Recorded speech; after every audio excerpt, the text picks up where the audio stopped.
Well, hi Lou. How are you? I'm good. How are you? Good. Welcome. Welcome, welcome. It's nice to see you. Nice to see you. Happy to be here. So, for our audience, would you tell a little bit about yourself and the work that you do in the community here at the university and in Corvallis? Right, yeah. So my name's Luhui Whitebear. I go by Lou. I am Coastal Band Shumash and have other Indigenous ancestry as well. And I'm the assistant director at the Native American Longhouse, Ina House on campus. I'm an PhD candidate, hoping to wrap up this term in the midst of all of this, this spring term in the Women, Gender, and Sexuality Studies program with a graduate minor in queer studies. I do some community work. I'm on the local school board here in Corvallis and also do advocacy work for murdered and missing Indigenous women here in Oregon, and also do a lot of outreach and support for violence against Indigenous peoples in general and sacred site protection type stuff. Yeah, That's so incredible. You do such cool stuff. thanks. It's really, really amazing. I hope you get to finish your PhD too. Yeah, That would be it would be really a big bummer if you didn't get to finish this quarter. What do yeah. you have left? Have you defended it? No, I have to finish editing and schedule a defense somehow, probably through Zoom, Gosh, likely. probably through Zoom. Yeah, totally. That's crazy. Mhm. So, I had when we decided to do this Facebook Live series on feminism, I had my followers tell me what they wanted to see Okay.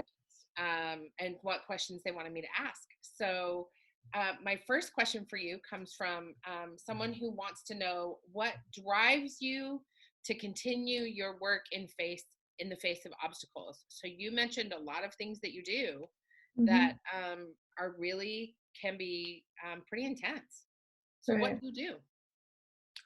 I don't view it as really a choice. We have to keep going. I think about the resiliency of my ancestors and all that they endured so we can be here.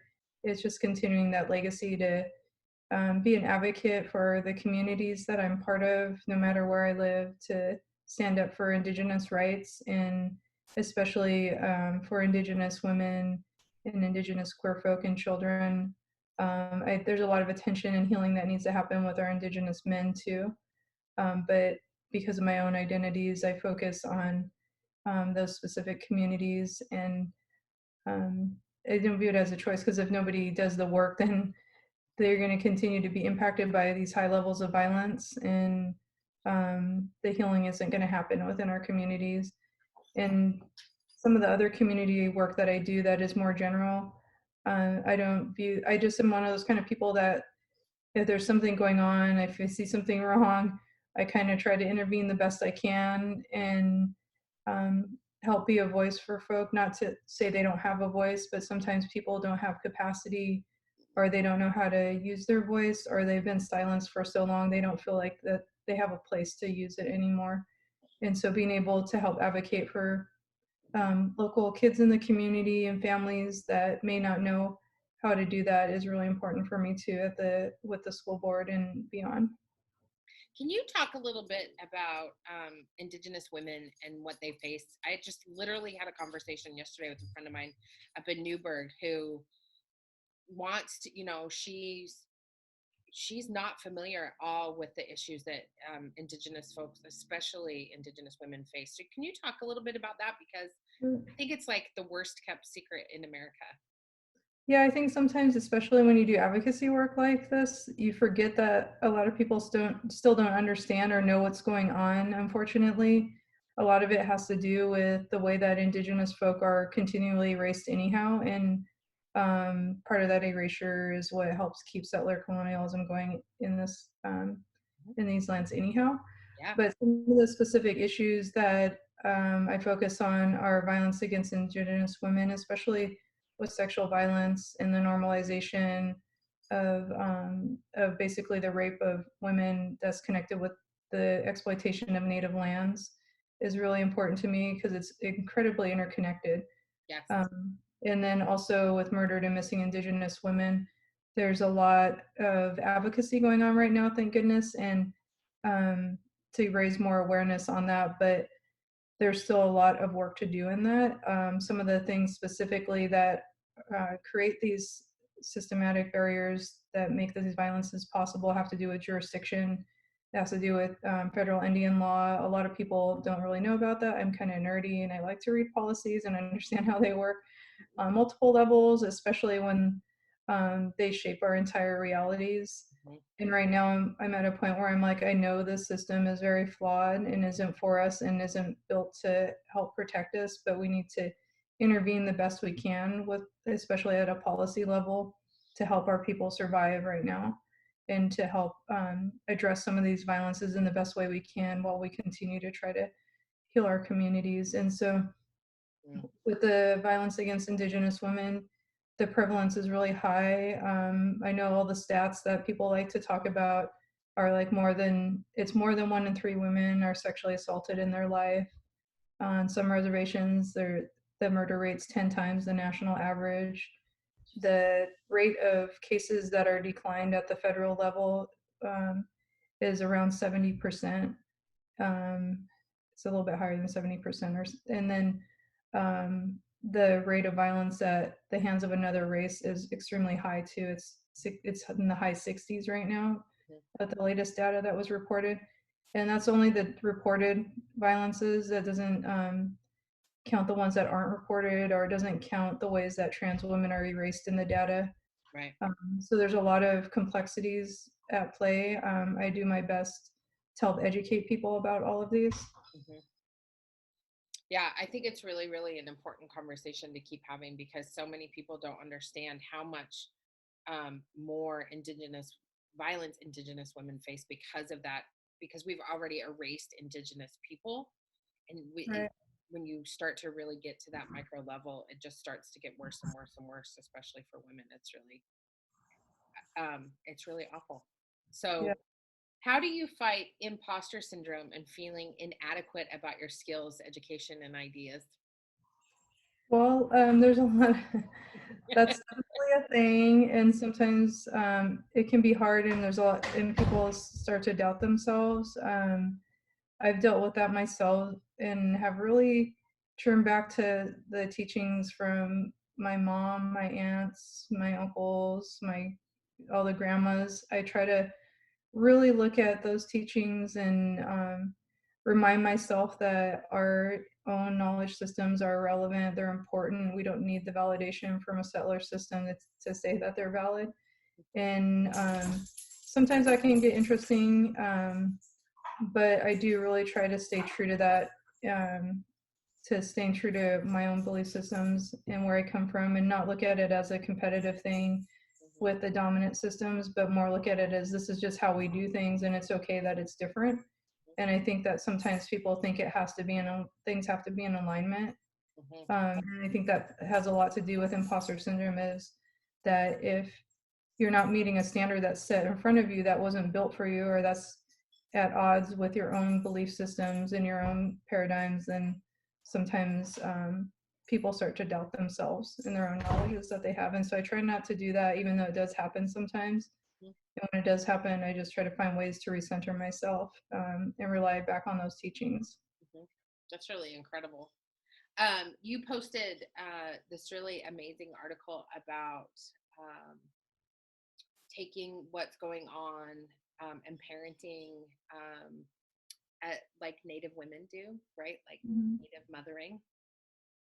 Can you talk a little bit more about that article? Because I loved it. It was so lovely. Yeah, it was a great article. It was a good reminder. A child centered is so lovely. Yeah, I was happy to see that article come out, and it was a good reminder because I think sometimes you get caught up in the oh no, we're stuck at home with kids right now and have to work at home, and forget how beautiful that is. I'm always excited anytime I get to work at home with my kids, because having been a provider for them their whole lives and not having as much time as I wish I had with them.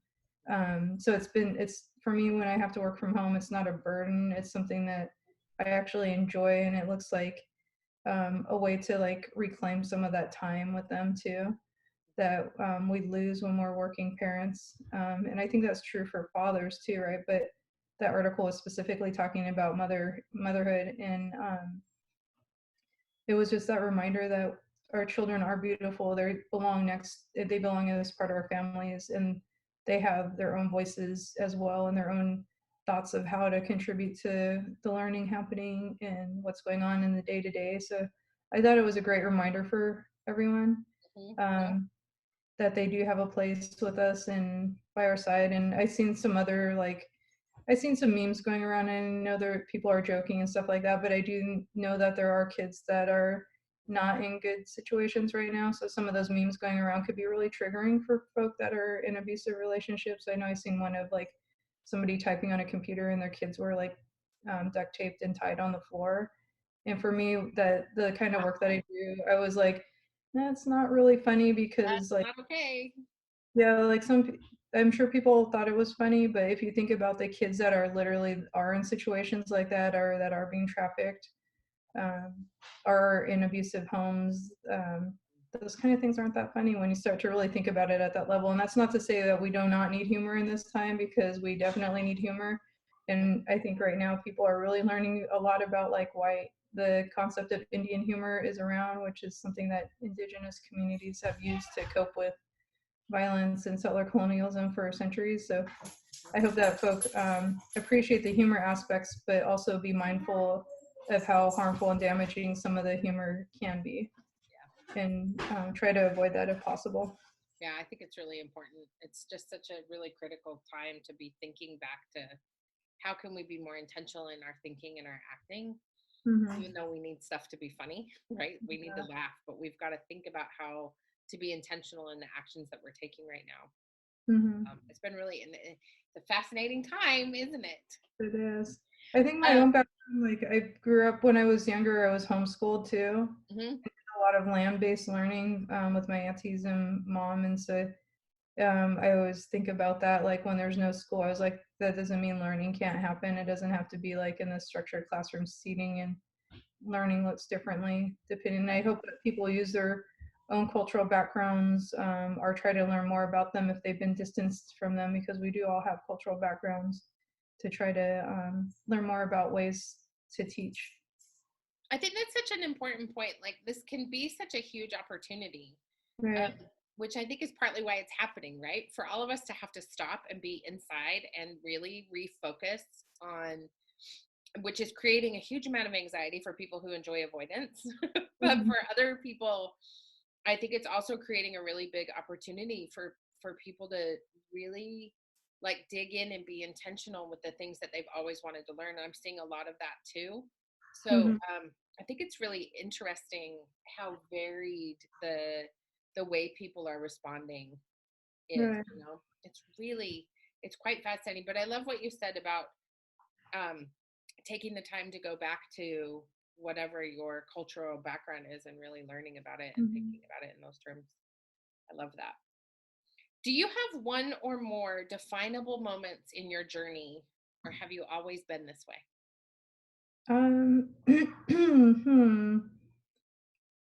I think in some ways, I'm not saying like I haven't grown in my own journey, right? But I think I've always been like how um, I it started when I was in utero. It started with my ancestors. You know what I mean? It's just a continuation of that. And my mom has a lot of fun stories about calls from the office in elementary school for calling out flawed history and saying stuff about Columbus, or not standing up for the flag, or all those things I did when I was in elementary school. I remember doing a project at one point, and I don't even know how I thought about this at a young age, and I know it wasn't from my parents telling me what to do. I think a lot of times when children have ideas, it's viewed as like, oh, you can't have those thoughts, when kids are very capable of having deep thoughts and standing up for things. And um, but I know that for me, it was this one project I did was about it was about oil, and about the bloodshed that's associated with oil extraction, and that was during, I think, the Gulf War. I'm pretty sure if that timing works out right. Yeah. It was one of the wars over oil that was not here, but um, so I've always done stuff like that, I guess, and or reading labels, teaching my family how to read labels for animal testing and stuff like that when I was a small child. And so, and I appreciate that I had parents that encouraged that too and didn't try to squash that. So I really try to model that with my own kids too. Yeah, I think it's really huge. I think for those of us, especially that I can't remember a time that I was ever not this way. Like when there was an injustice, I was like, this is horrifying and we have to do something about it, you know? And I think that it takes a really special group of parents to look at their kids and not try and make them stop doing that. Mm-hmm. Um, Especially when it comes to fixing history or changing history or telling the real story about history. Mm-hmm. I mean, we can't change history, but really telling the real story of Columbus in particular. Right. Um, that reminds me, before we get on to these next couple of questions, if you could explain to people what settler colonialism is, because I think for a lot of white people in particular, they don't understand what that means. Yeah, thanks for pausing for that. Because I think that I tend to do that, and a lot of people do. I think we all know what we're talking about, Sure. and we I all don't find think things we know what we're differently talking too, about, right? huh? Yeah. Yeah, and so then are we also are like, oh, I know what I'm talking about. Everybody else does too, Yeah. or that our even our definitions are in alignment. Sure. So the way that I look at settler colonialism is when one cultural system comes to another land and tries to replace what it already exists on those lands with their own and defines that as dominant. And so when we have conversations about settler colonialism versus immigration, that's a great way to look at it. Like, this is definitely a settler colonial society that we live in here in the United States and Canada and Mexico. It's like very settler colonial because there was a dominant force that came in from somewhere else and asserted their own views, their own customs, their own teachings, their own ways as dominant and legitimate, Right. and try to erase everything else. And so that's where um, that's very different than how we expect people who are coming in as a status as immigrant or migrant. It's different. We're expecting them to adapt to what is, which is damaging for Indigenous communities Yes. that are that have been using their ancestral migration routes because we've always had them, and Yes. now it's you must conform to the settler society that is on living on top of existing societies that have been here for since the beginning of time for Yes. us. Yeah. Yeah. Is And that that's, I think this is why I wanted to point it out, because I think it's so important for people to remember that Indigenous people have been here forever.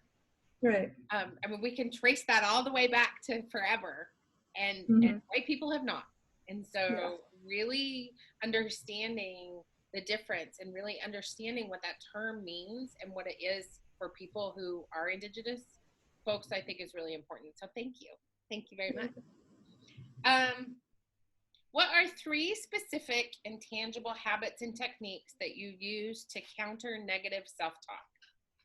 To counter negative self-talk, um, when that happens, I try to think of more positive things that have occurred. I'm like, okay, and maybe I didn't do that good at this part of it, but what is the good part that happened? Or if something happened that in a way that I wasn't expecting it to, and I feel like it was because I didn't deliver a message right, um, or people just weren't connecting with it. I'm like, how can I do that better? What's an example of how I have done that before where it was effective?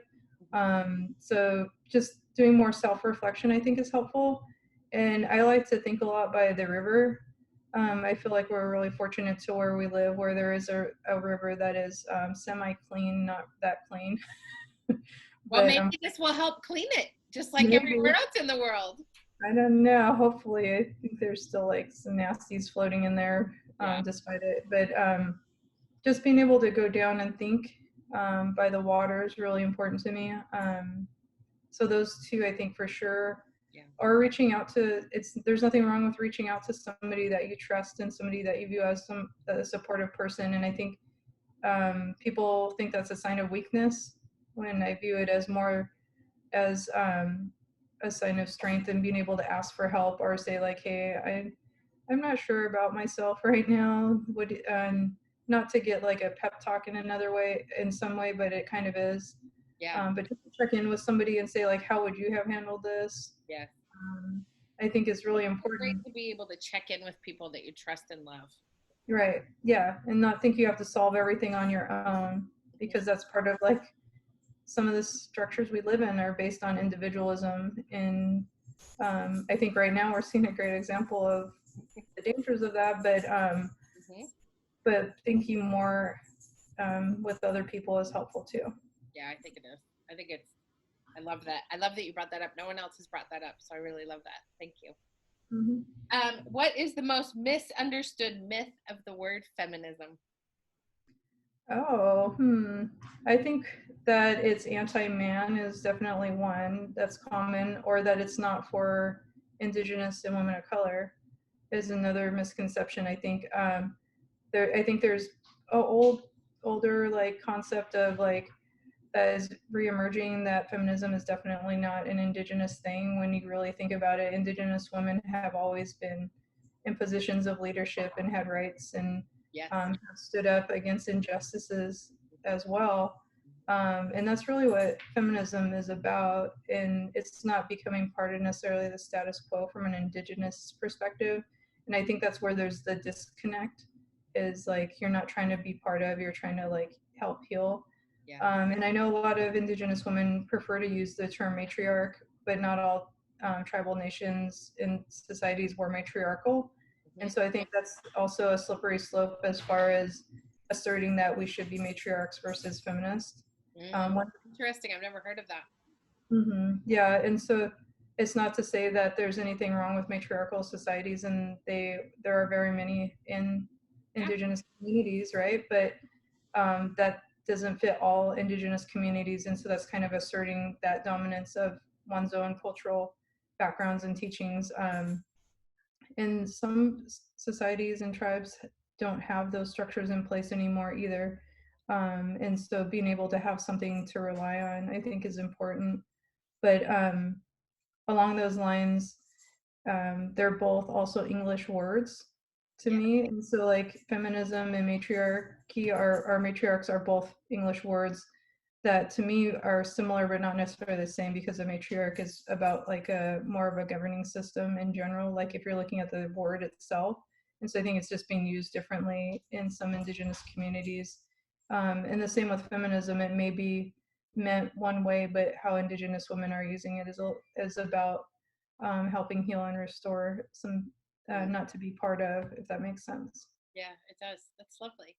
Thank you. Okay, I have 3 more questions for you. And Okay. these are the like surprise questions that nobody gets prepared for. Are you ready? Yeah. So this is really fascinating too, because I think things have changed in the last 7 days since I asked this question to someone last week. Right. What is the most important thing people need to know about Indigenous communities in 2020? So I have a fill in the blank. So you get to answer the Indigenous communities question in 2020. The most important things to know. The most important thing people need to know about Indigenous communities in 2020. That what everybody's facing right now is faced almost on a daily basis by some Indigenous communities, not all, but a lot of them are isolated. A lot of them don't have access to food and water. There is this inability in some communities to even get a job. And so I think that what people are facing right now is a glimpse into what some communities face on a daily basis, or even like the inadequate healthcare that we have, right? Yes. By treaty rights, tribal communities are supposed to be served by Indian Health Services, but those aren't always adequate or don't meet the needs of communities. Yeah. And there's a high turnover rate of doctors and providers in those clinics a lot of the time. And so I think right now what people are facing as far as like shortages of things, about not being able to go to work, about having to be resourceful, are things that are faced. So I think that's one of the main things that people should keep in mind, and also that we're still here. Yeah. Yeah, like we're not a All right, I just totally noticed the dog has something in her mouth, and I don't think she's supposed to have it in her mouth. Oh no. Over there going, oh God, what is she chewing on? Katie, will you Uh-oh. go see what Dakota has in her You're mouth? like, please, I'm like, save the that'll be doggy. a fun little blooper moment of the video. Okay. They're outside, honey. Thank you. Oh God, that's too funny. Okay. Do you have a gratitude practice? And if so, what is it? I do. I actually give thanks for every single day. I think life is a gift, and I know there's a lot of atrocities that are faced by our people, and there's a lot of things that I've faced in my own life, but giving thanks every day is something that's really important to me and something I practice with my children. Um, and so, yeah, I think that one, I won't go into specifics because it's culture based and some things are private. Yeah. No, but I think it is so important to be grateful for so many things. And I just think that's really, I'm so glad to hear you do it every day. So good. What is your gut feeling telling you about what's next, either in your life or in the community or in the country? What do you think is next? Hmm. What's next? What would I like to be next, or what's actually next? Just kidding. um, I think that we're going to continue to see a lot of things that we don't like floating around, like violences, and until we take it upon ourselves as people to say we've had enough of this and to like actually recognize that this system is not built for almost everybody. It's built for very few people. And by very few people, it's predominantly built for wealthy white men who are certain faiths. And I think it's time that people wake up and realize that instead of continuing to grind and try to barely make it in a system that it really just thrives off of our labor and our bodies. And I hope that people will realize that. But I think we'll continue to see more of the violences and the homelessness and the hungry children and everything else that we have in our communities until, as people, we're able to say we had enough of that. Yeah, I think so. That's good wisdom, my friend. Thank you so much for being with me today. No problem. I'm excited to be here. I'm really, take care of yourself and your beautiful family, and I'm really thrilled that we are friends and that you were here today. So thank you for your time. Take care of yourself too.